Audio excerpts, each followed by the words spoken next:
Bonjour à tous, bientôt la Chandeleur, donc évidemment on va faire des crêpes.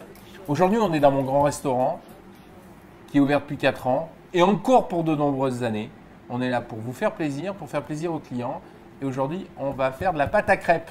Minute auto-promo, la recette est dans mon livre, vous allez aussi la voir sur le site dupoint.fr. Mais là-dedans, il y a des petits trucs en plus qui sont pas mal. Pour moi, la pâte à crêpes, j'ai pas mal de choses à partager avec vous. Déjà, comment on la fait sans grumeaux. Alors, c'est pas l'appareil qui va la faire sans grumeaux, c'est l'idée de mettre le liquide sur le sec. Donc, le premier ingrédient qu'on met dedans,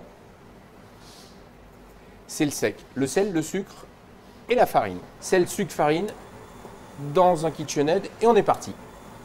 Des œufs de ferme, on va mettre les œufs. Et là, on va mélanger. On va commencer à mettre un peu de lait.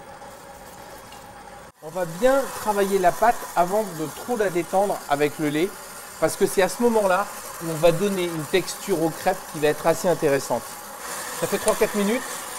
On a une pâte qui a pris un peu d'élasticité en travaillant la farine. On va mettre l'huile et le beurre qu'on a fait fondre, qui est froid maintenant. L'huile, ça va aussi accentuer l'élasticité. Et ça, c'est extrêmement important parce que ça va nous permettre de faire des crêpes fines si on les aime fines.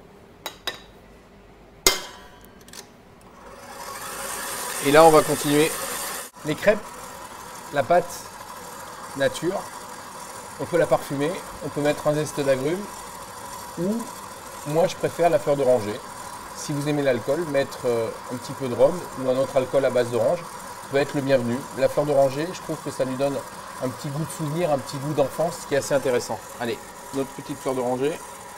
Hop, la pâte est prête. Une pâte à crêpes, pour moi, ça doit être fluide. Là, elle l'est parce que la farine absorbe l'humidité de façon différente, qu'elle soit chaude, froide, stockée et de sa provenance. Là, pour moi, la recette, elle est un tout petit peu épaisse.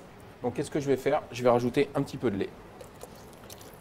La crêpe, il faut que ce soit liquide et fin pour faire de jolies crêpes.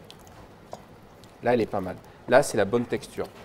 Je pense que vous pouvez le voir. Ce qu'on va voir, c'est voilà, juste à peine nappant. Aujourd'hui, je vous ai donné ma recette de pâte à crêpes que je fais le dimanche pour ma famille. Et je peux vous dire qu'ils se régalent, donc j'espère que vous allez vous régaler.